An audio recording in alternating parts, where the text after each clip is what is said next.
clarear a mente das pessoas. Primeiro setor público. Segundo setor, o setor produtivo, pessoal, empresas, a economia que gira os grandes e pequenos negócios do mundo. Terceiro setor, instituições privadas sem fins lucrativos ou organizações da sociedade civil. É sobre elas que a gente está falando e a gente trouxe a minha preferida. Olha, eu conheço trabalhos maravilhosos em Santa Catarina. Eu não sei qual instituição que eu gosto mais. As meninas da Rede Feminina também. Tem tanta gente boa, mas tanta gente boa nesse terceiro setor, mas o Latarte, ele é diferente para mim. Também a gente ampara muitas instituições, né, Lari, pelo nosso mandato, que fazem esse trabalho de voluntariado com crianças. Agora tem uma outra instituição em Camboriú, amiga, que está no meu coração, que nasceu amparada pela Igreja Evangélica Assembleia de Deus, que cuida de mamães, né? O projeto... Puxa vida, por um detalhe me fugiu o nome do projeto, mas eu já vou lembrar aqui.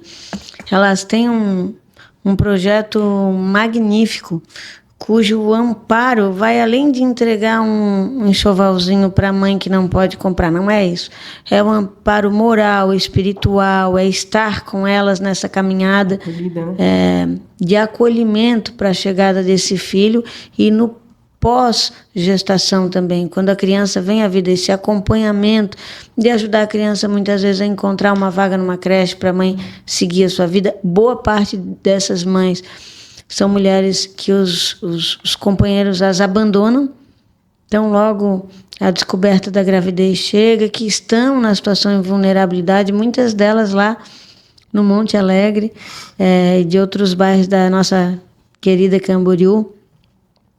Mas o Latarte, ele tem algo novo, que é essa capacidade de misturar amor, compromisso ético com ciência, é além do propósito, é tomar o propósito nas mãos com uma responsabilidade mais apurada para fazer de fato que algo seja decisivo. Não é ficar com a criança quando o pai e a mãe não podem ficar. A criança que viu violência, que sofreu violência, muitas vezes crianças que passam por situações que a gente mesmo tem dificuldade de falar, de absorver, né? Você olha para uma criança tão linda, tão perfeita, tão cheia de vida, tão picurruxa, e aí você se dá conta que essa criança sofreu sucessivos estupros, muitas vezes, viveu num ambiente de extrema violência, apanhando, enfim.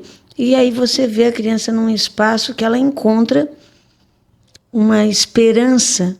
E o Latarte faz isso. Ele acompanha essa criança na atividade lúdica, na atividade educativa, mas também na edificação moral dessa pessoa para que ela consiga superar os seus desafios, né, e vencer toda aquela dor. Por isso que eu gosto tanto do trabalho, sou muito fã do trabalho de vocês. Mas a gente ainda tem uma legislação, embora o marco regulatório de 2014 tenha sido importante, que talvez pela tua observação, porque há ainda no primeiro setor, vamos dizer assim, no serviço público, quem enxergue o terceiro setor como alguém que vai competir com ele.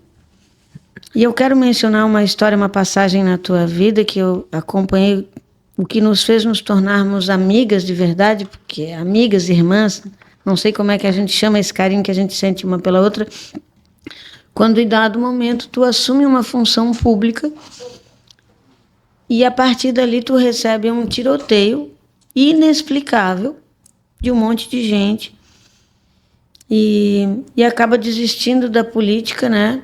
Com 1000 convites, que cada eleição tem uma chuva de partidos indo lá te convidar para ser candidata a vereadora, vice-prefeita, prefeita, deputada, enfim, a tudo que é tipo de coisa. E depois daquela tua passagem, tu diz, não, por enquanto eu vou ficar por aqui, eu vou voltar para a minha missão, porque eu não estou aqui para ofuscar ninguém, poxa. Eu só quero salvar, além das minhas crianças, mais crianças. E aí a Rose volta para o Latarte. Mas tem uma coisa que me incomoda.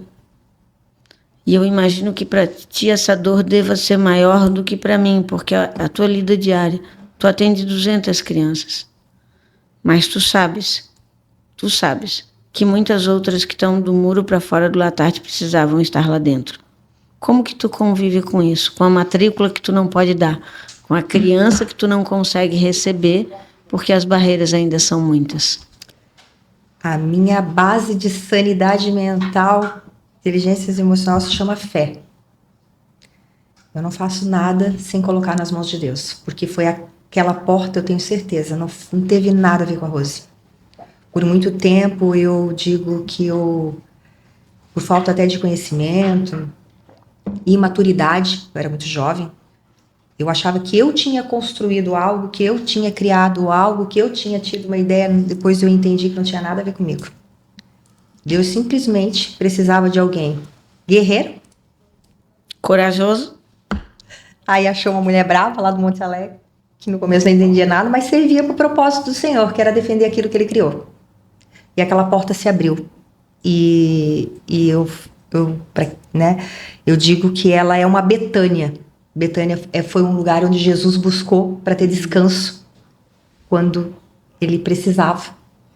E o Latarte, ele é uma Betânia para a vida daquelas crianças. Ele é um lugar de acolhimento, de amparo, de esperança. Muitas vezes é a última alternativa daquelas famílias, daquelas crianças.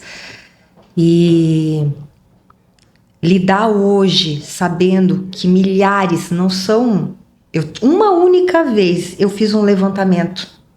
Eu disse, eu vou levantar quantas vagas eu consigo abrir esse ano. E fiz um levantamento rápido, passei em 2 ou 3 escolas e eu fiquei apavorada. Foram mais de 1.000 inscrições que eu sabia que eu não ia conseguir chamar nenhuma daquelas crianças, mas eu ativei uma esperança no coração delas.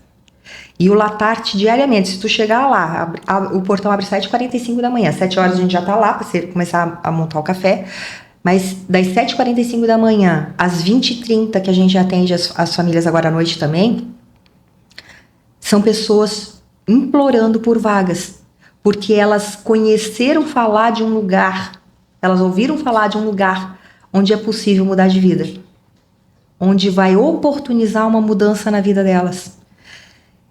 E isso me deixa cada vez mais esperançosa de que é possível mudar territórios a ponto de nós não estarmos mais lá. Se tiver mais pessoas interessadas em se unir a esse tipo de causa, ampliando o número de vagas, que é o que vai acontecer agora naquele terreno, que daqui a pouco, né, se for possível, a gente fala. Mas, assim, eu peço a Deus... Vai ampliar, né? Nós vamos botar aquela obra de pé, né, Rose? Em nome de Jesus. Eu peço a Deus que me dê sabedoria e estratégia para continuar construindo propostas que façam isso que a gente tem feito, mudar vidas, né? E trazer pessoas para perto, pessoas que têm essa mesma visão.